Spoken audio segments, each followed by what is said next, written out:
ಭಾಳ ಭಕ್ತಿ ಆ ಲಕ್ಷ್ಮಿ ಮ್ಯಾಗ. 2 ಎಕರೆದಾಗ ವಾಡೆ ಇತ್ತು, ದೊಡ್ಡ ಅರಮನೆ ಅಂತದು. ಮಕ್ಕಳೆಲ್ಲ ದೊಡ್ಡ ದೊಡ್ಡ ಜಾಗ, ದೊಡ್ಡ ದೊಡ್ಡ ಫ್ಯಾಕ್ಟ್ರಿ ಎಲ್ಲ ಇತ್ತು.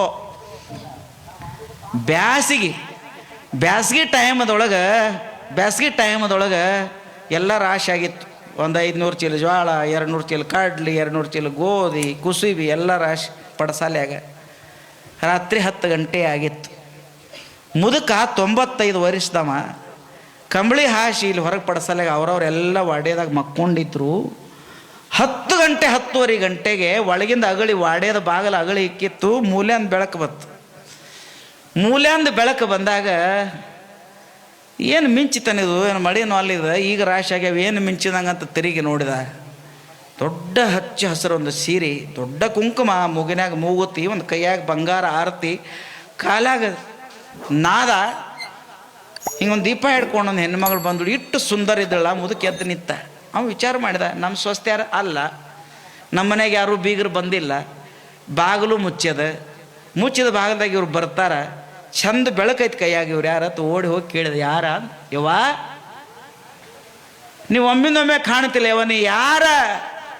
ಅವಾಗ ಮುಂದೆ ಮುಖ ಮಾಡಿ ಹೊಂಟಂತ ದೊಡ್ಡ ಕುಂಕುಮದ ತಾಯಿ ಹೇಳ್ತಾಳ, ಲಕ್ಷ್ಮಿ. ಅವಾಗ ಕಣ್ಣಾಗ ನೀರು ಬಂದು 9 ಜನ ನಮ್ಮ ಹಿರಿಯರೆಲ್ಲ ಮೂರ್ತಿ ಪೂಜೆ ಮಾಡಿ ಅಭಿಷೇಕ ಮಾಡಿದ್ರು. 10ನೇದಾವ ಸಾಯಕ್ಕಿಂತ ಮುಂಚಿತವಾಗಿ ಸಾಕ್ಷಾತ್ ಲಕ್ಷ್ಮಿಯನ್ನು ನೋಡಿದ ಬಳಿಕ ನನ್ನಂಥ ಪುಣ್ಯವಂತ ನಾವು ಅವ ಭಾಳ ಆನಂದವಾಯಿತು. ಅದರ ಹೊಂಟಿಲ್ಲ, ಎಲ್ಲಿ ಹೊಂಟಿ ಅಂದ. ಕತೆ ಕೇಳಂಗತಿ ಸಿದ್ದೇಶ್ವರಪ್ಪ ಅವ್ರು ಹೇಳಿದ ಕತೆ. ಹೊಂಟಿಲ್ಲ, ಎಲ್ಲಿ ಹೊಂಟಿ ಅಂದ. ಅವಾಗ ಹಿಂದೆ ತಿರುಗಿ ನೋಡಿ ಲಕ್ಷ್ಮೀನ ಮಾತಂತಾಳ, 8 ದಿನ ಇರೋದು, 1 ವರ್ಷ ಅಲ್ಲ, 2 ವರ್ಷ ಅಲ್ಲ, 900 ವರ್ಷ ಆತು ನಿಮ್ಮ ಮನ್ಯಾಗ, 8 ದಿನ ಇರೋದು, ಎಲ್ಲಿ ಹೊಂಟಿ ಅಂದ. ಎಲ್ಲೋ ನನ್ನ ಮನುಷ್ಯ ಬಂದಲ್ಲಿ ಯಾರೋ ಉದ್ಧಾರ ಮಾಡಕ್ಕೆ ಹೊಂಟೀನಿ. ಯವ್ವ ನನಗೊಂದು ಮಾತು ಹೇಳ್ರಿ, ಹೊತ್ತು ಮುಂದಿದ ಬಳಕೆ ಯಾರೇ ಒಂದು ಸೇರಿ ಏನ್ರಿ ಕೆಳಗೆ ಬರೋದು, ಲಕ್ಷ್ಮಿ ಹೋಗ್ತೈತೆ ಕೊಡಂಗಿಲ್ಲ, ನೀವು 10 ರೂಪಾಯಿ ಬೇಡ್ರಿ ಕೊಡಂಗಿಲ್ಲ, ನಾಳೆ ಬರಂತೀರಿ. ಮತ್ತು ಸಾಕ್ಷಾತ್ ಲಕ್ಷ್ಮಿನ ಹೊಂಟಾಗ ಮುದುಕನ ಕಣ್ಣಾಗ ನೀರು ಬಂದು, ದೇವ್ರೇ ಯಾವ್ರೇ ಮನುಷ್ಯ ಅದನ್ನ ಕೈ ಹಿಡಿದು ಎಳ್ಕೊಂಡು ಹೋಗ್ಬೇಡ ಅನ್ನೋದ. ದೇವ್ರು ಹೊಂಟ ಬಳಕ ಅವಂದ ಇಲ್ಲಿವರೆಗೆ ರಾಜ್ಯ ವೈಭವ, 8 ಊರಾಗ ಇವತ್ತಿನ ಕಾರವಾರ, ಇಡೀ ಕರ್ನಾಟಕದಾಗ ಹೆಸರ, ಮನೆಯಾಗಿನ ಲಕ್ಷ್ಮಿ ಹೋಯ್ತು. 10ನೇ ತಲೆದಾವ ಲಕ್ಷ್ಮಿ ಹೋದ ಬಳಕ ಇದೆಲ್ಲವೂ ಬಡತನ ಬಂದಾಗ ಇವತ್ತಿನ ದಿನ ರಾಮನ ವನವಾಸ ಬರ್ತದೆ. ನನ್ನ ಕಾಲಗುಣದಿಂದ ಲಕ್ಷ್ಮಿ ಹೋಗ್ತಾಳ, ನನ್ನ ಹೆಸರು ಕೆಟ್ಟತಲ್ಲ, ಮಕ್ಕಳೆಲ್ಲ ಅನಾಥ ಆಗತ್ತವಂತ ನಿತ್ತಳಾಕತ್ ಕಟ್ಟೆ ಮೇಲೆ. ಅದರ ದೇವ್ರಿಗೆಲ್ಲ ಗೊತ್ತ್ರಿ.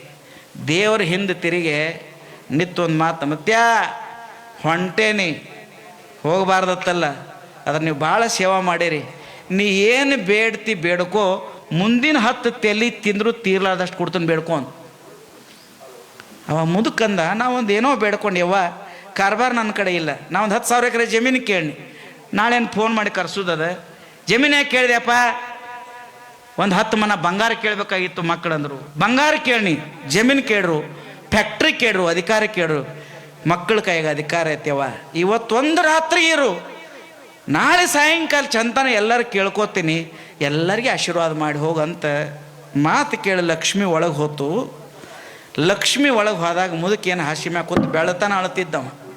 ನನ್ನ ಮನೇದು ಮುಗಿತಲ್ಲ, ಇನ್ನು ನನ್ನ ಮನೇದು ಐಶ್ವರ್ಯ ಹೋಯ್ತಲ್ಲ, ಇನ್ನು ದೇವ್ರು ಹೊಂಟಲ್ಲ ಅಂತ ಅಳ್ತಿದ್ದ. ಮುಂಜಾನೆ ಇವ್ರು ಎದ್ರು, ಯಪ್ಪ ಸ್ನಾನ ಮಾಡು, ಮಕ್ಕಳು ತೆಕ್ಕಿ ಹೊಡೆದು ಅಳ್ತಿದ್ದ, ಯಪ್ಪ ಚಹಾ ಕುಡಿ, ನಾಷ್ಟ. ಯಾರು ಏನು ಮಾಡ್ಯಾರ ಹೇಳಂದ್ರು ಸಹಿತ ಏನೂ ಹೇಳ್ತಿದ್ದಿಲ್ಲ, ಸುಮ್ಮನೆ ಕುಂತಿದ್ದ. ಅವಾಗ ಹೊತ್ತು ಮುಂತಾನೆ ಏನೂ ಮಾತಾಡಲಿಲ್ಲ. ಮಕ್ಕಳು ಸ್ವಸ್ತ್ಯಾರು ಮೊಮ್ಮಕ್ಕಳು ಯಾರೂ ಹೋಗಲಿಲ್ಲ. ಯವ್ವ ನಿಮ್ಮ ಮನ್ಯಾಗ ಒಂದು ಸಣ್ಣ ಖುಷಿಗೆ ಆರಾಮ ಇರೋದ್ರೆ ನೀವೆಲ್ಲರೂ ಅಳ್ಕೋತ್ಕೊಂತೀರಿ. ಮನೆ ಹಿರಿಯನ ಕಣ ನೀರು ಬಂದಾಗ ಯಾರು ಹೇಳಂಗಿಲ್ಲ. ನಮ್ಮ ಅಪ್ಪ ಒಟ್ಟು ಶಾಂತ ಆತ್ ಮನೆ. 9 ಆಗಿತ್ತು, ಎಲ್ಲರೂ ಊಟ ಆಯ್ತು, ಕಂಬಳಿ ಹಾಸಿದ್ರೆ ಎಲ್ಲ ಮಕ್ಕಳನ್ನ ಕರೆದ. ಒಂದು ಮಾತು ಕೇಳಿದ್ರು, ದೊಡ್ಡವನು ಕೇಳ್ತಮ್ಮ, 900 ವರ್ಷ ಈ ಮನೆಗೆ ಬೆಳಕ ಕೊಟ್ಟಂಥ, ಆಶೀರ್ವಾದ ಕೊಟ್ಟಂಥ ತಾಯಿ ಇವತ್ತು ರಾತ್ರಿ ಹೋಗ್ತಾಳೆ. ದೇವ್ರು ಹೋದ ಬೆಳಕು ಮುಗೀತು. ಅದರ ದೇವ್ರಿಟ್ಟು ದೊಡ್ಡ ಮನುಷ್ಯಂದದ, ನೀವು ಬೇಡಿದ್ದನ್ನು 10 ತೆಲಿ ತಿನ್ನುವಷ್ಟು ಬೇಡಿದ್ದನ್ನು ಕೊಡ್ತಾಳ ಆ ತಾಯಿ. ಆ ತಾಯಿ ಕಡೆ ಏನು ಕೇಳ್ತೀಯಪ್ಪ ದೊಡ್ಡವನೇ? ಯಪ್ಪ ಒಂದು 10,000 ಎಕರೆ ಜಮೀನು ಕೇಳಿಬಿಡು, ಎಲ್ಲ ದ್ರಾಕ್ಷಿ ಕಬ್ಬ ಹಚ್ಚೋನು ಕೇಳಿಬಿಡತ್ತ ಅವ್ರ ಗಂಡ ಎಂತಿ ಅಂದ್ರು, ತಿಳ್ಕೊತ. 2ನೇದವ್ನು ಕೇಳ್ರು, 2ನೇದವಂದ 4 ದೊಡ್ಡ ಸಕ್ರೆ ಫ್ಯಾಕ್ಟ್ರಿ ಕೇಳ್ರಿ, ಎಲ್ಲ ಕಡೆ ನಮ್ದ ಆಗ್ತೈತಿ. ಅವ ಮೂರನೇದವ್ ರಾಜಕಾರಣಿ ಇದ್ದಾವ್, 2 MP 2 MLA 1 ಮಂತ್ರಿ ನಾವು. 4ನೇದಾವ ಅವ್ನ ಹೆಂಡತಿ ಒಂದಿಟ್ಟು ಕಲಿಸ್ತಿದ್ರು, ಬಂಗಾರ ಕೇಳ್ರಿ ಬಂಗಾರ ಕೇಳ್ರಿ, ಒಂದು 10 ಮನ ಬಂಗಾರ 20 ಮನ ಬೆಳ್ಳಿ ಕೇಳ್ರಿ ಅಂತ. ಒಟ್ಟು ಅವ್ರು ಬೆಳ್ಳಿ ಎತ್ತಿವ್ರ, ಭೂಮಿ ಎತ್ತವ್ರ, MLA ಎತ್ತಿವ್ರ, ಫ್ಯಾಕ್ಟ್ರಿ ಎತ್ತಿವ್ರ, ಅವ್ರೆಲ್ಲ ಜಗಳಾಡತ್ರು. 4 ಮಂದಿದು ಮುಗಿದಿತ್ತು. 5ನೇದಕ್ಕೆ ಒಂದು ಸಣ್ಣ ಸೊಸೆ ಇತ್ತು. ನಮ್ಮ ಯಾದವಾಡದ ಒಂದು ಬಡವ್ರ ಮನೆಯಿಂದ, ರೈತರ ಮನೆಯಿಂದ ಕರ್ಕೊಂಡಿದ್ದ ಗೌಡ. ಚಂದಿತ್ತು, ಸೊಸೆ ಇತ್ತು. ಎಲ್ಲರೂ ಕೇಳ್ಕೋತ, ನೀವೆಲ್ಲರೂ ಕೇಳಂಗತಿ ಕತಿ, ಎಲ್ಲರೂ ಕೇಳ್ಕೋತ ಕಡೆಗೆ ಸಣ್ಣ ಸೊಸೆ ಕಡೆ ಬಂದ ಕೈ ಮಾಡಿದ. ಯವ್ವ, ಅವ್ರ ಜಮೀನು ಕೇಳ್ತಾರ, ಅವ್ರ ಫ್ಯಾಕ್ಟ್ರಿ ಕೇಳ್ತಾರ, ಅವ್ರ ಬಂಗಾರ ಕೇಳ್ತಾರ, ಇವ್ರ ಕುರ್ಚಿ ಕೇಳ್ತಾರ, ಎಲ್ಲ ಕೇಳ್ತಾರ. ನಿಂಗೆ ಏನು ಬೇಕು? ಎದ್ದು ನಿತ್ತು ಒಂದು 20 ವರ್ಷದ ಹುಡುಗಿ ಕಣ್ಣಾಗ ನೀರ. ಮಾವುಗಂದ್ರೆ, ಯಪ್ಪ ಮಾಮ, ದೊಡ್ಡವ್ರೆಲ್ಲ ಅಕ್ಕ ತಂಗಿರ ಅಣ್ಣತಮ್ಮರೆಲ್ಲ ದೊಡ್ಡವ್ರ ಅನ್ನಗಳು ಪಂಚರು ಎಲ್ಲ ಕೇಳಿದಾಗ ನಾ ಏನು ಹೇಳೋದು? ನೋಡು, ಯಾವತ್ತು ಮದುವೆ ಆಗಿ ವಾಡ್ಯದಾಗ ಬಂದೆಲ್ಲ ಅವತ್ತು ನೀ ಗೌಡತಿ, ನೀ ಕೂಲಿಕಾರ ಮಗಳಲ್ಲ. 4,000 ಎಕರೆದಾಗ ನಿನಗೊಂದು 100,000 ಎಕರೆ ನಿನಗೂ ಮಾಲಕ್ತದಿ. ಎಲ್ಲರ ಜೊತೆಗೆ ಕೇಳೋ ಹಕ್ಕು ನಿನಗೂ ಐತಿ ಮಗಳೇ. ಸಣ್ಣಕ್ಕೆ ಅಂತ ಅನ್ನಕ್ಕೆ ಹೋಗ್ಬೇಡ. ಎಲ್ಲರಿಗೂ ಏನೋ ಅನಿಸ್ತು, ನಿನಗೇನು ಅನಿಸ್ತತಿ ಕೇಳಂತ ಒಂದು ಮಾತಂದಾಗ ಎದ್ದು ನಿತ್ತಾಳ ಸೊಸೆ. ಬಿಕ್ಕಿ ಅಳತದ, ಏನೂ ಗೊತ್ತಿಲ್ಲ. 21 ವರ್ಷ ದುಡಿ ಕಣ್ಣಾಗ ನೀರು ಬಂದಾವ. ಎಳಕೋತ್ ಒಂದು ಮಾತು ಕೇಳ್ತಾಳ ಲಕ್ಷ್ಮಿಗೆ. ಮಾವನ ಮುಂದೆ ಹೇಳ್ತಾಳೆ, ಯಪ್ಪ ಮಾವಗಂದ್ರೆ, ಮಾಮ ನಮ್ಮ 10,000 ಎಕರೆ ಜಮೀನು ಬೇಡ. ಏನಂತಾಳೆ? 10,000 ಎಕರೆ ಜಮೀನು ಬೇಡ, ಮನಗಟ್ಲೆ ಬಂಗಾರ ಬೇಡ, ಸಕ್ರೆ ಫ್ಯಾಕ್ಟ್ರಿ ಬೇಡ, ನಾವು ಯಾವ ಕುರ್ಚಿ ಬೇಡ, ಬಂಗಾರ ಭೂಮಿ ಬೇಡ. ಇದ್ದದ್ದು ಎಲ್ಲ ಹೋಗಿ ನಾವು 5-6 ಮಂದಿ ಅಣ್ಣತಮ್ಮರ ಆಗ್ತಂಗಾರ ಕೂಲಿ ಮಾಡಿ ತಿಂದ್ರೆ ಚಿಂತಿಲ್ಲ. ಈ ಮನ್ಯಾಗಿನ ಪ್ರೀತಿ ಹೋಗಲಾರ್ದಂಗೆ ಆಶೀರ್ವಾದ ಮಾಡಕ್ಕೆ ಹೇಳ ಲಕ್ಷ್ಮಿ. ಕೂಲಿ ಚಂತನ ಕೂಲಿ ಮಾಡಿ 10 ಮನಿಗೆ ಒಂದ ಗಡೆಯಾಗ ಅಂಬಲಿ ಕುದಿಸಿ ಒಂದೇ ಎಡೆಯಾಗ ಊಟ ಮಾಡುವಂತ. 2 ಕೈಗೆ ದುಡಿಯುವಂಥ ರಟ್ಟಿಗೆ ಶಕ್ತಿ ಕೊಡತ್ತೆ ಹೇಳು, ದುಡಿಯಾಕ ಬಲ ಕೊಡತ್ತೆ ಹೇಳು. ಅಲ್ಲಿ ಎಡು ಬಡದ್ರೆ ಇಲ್ಲಿ ಎದೆ ನೂಸ್ಬೇಕು, ಅಲ್ಲಿ ಮುಳ್ಳು ಚುಚ್ಚಲ್ಲಿ ಕಣ್ಣೀರು ತುಂಬಬೇಕು. ಹಿಂಗೆ 6 ಮಂದಿ ಅಕ್ಕ ತಂಗಿರ, 6 ಮಂದಿ ಅಣ್ಣತಮ್ಮರ ಪ್ರೀತಿ ಕಡಿಮೆ ಆಗಬಾರ್ದು. ಮನ್ಯಾಗ ಮನುಷ್ಯನಾಗ ಎಲ್ಲರೂ ಕೂಡಿ ದುಡಿದ ಈ ಮನ್ಯಾಗ ಪ್ರೀತಿ ನಕ್ಕೋತಿರುವಂಥ ಆಶೀರ್ವಾದ ಕೊಟ್ಟ ಇದನ್ನು ಎಲ್ಲ ಅವಯಂತ ಹೇಳತ್ತ ಸೊಸಿ.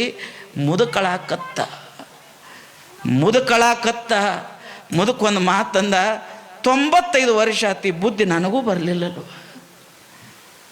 ನೆಗ್ಯಾನ ಮಕ್ಕಳು ತೆಳಗೆ ತಲೆ ಹಾಕಿರು, ಎಲ್ಲರೂ ಕಣ್ಣಾಗ ನೀರು ಬತ್ತು.